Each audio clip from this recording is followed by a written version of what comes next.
Mungkin 97 sampai 98 ya. Dan ini gue banyak kenal ibaratnya mentor-mentor gue yang pada masa ini tuh mengalami krisis moneter yang paling besar di dalam hidupnya ya.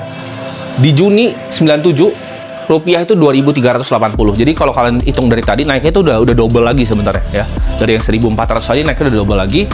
Januari itu udah 11.000 ya, dan by Juli ini klimaksnya itu udah 14.000. Jadi dari 2.380 ke 4.014 150. Kalau teman-teman lihat begini, siapa sih yang bakal hancur ketika seperti ini? Ini adalah perusahaan-perusahaan yang impor ya.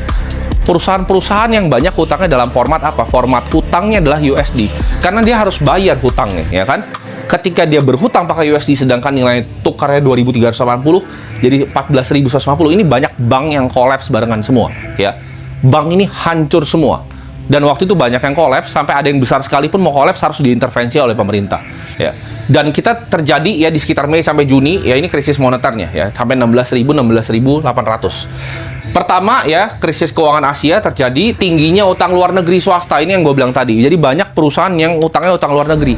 Ini dalam waktu sebulan ada ratusan perusahaan yang bangkrut dan PHK puluhan ribu karyawan. Pelepasan sistem nilai tukar menjadi free float. Jadi waktu itu kita akhirnya decide, oke, kita lepas ya. Artinya kita bilang jadi free float itu apa? Mengambang di pasar. Jadi yang menghargai rupiah itu adalah market.